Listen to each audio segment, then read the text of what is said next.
Hi, it's Nick with a 60-second wine review.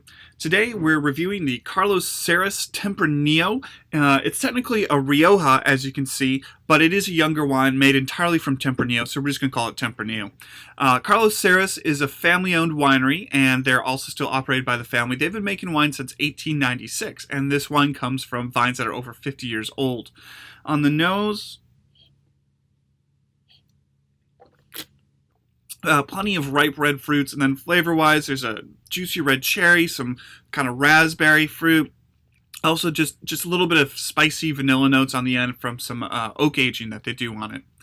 I would say pair this with grilled steaks, burgers hot off the grill, even pork. The wine's usually about $10 to $12, so pretty affordable. Just really easy drinking, lighter-bodied red wine, and very tasty. I'd recommend it for everyday drinking.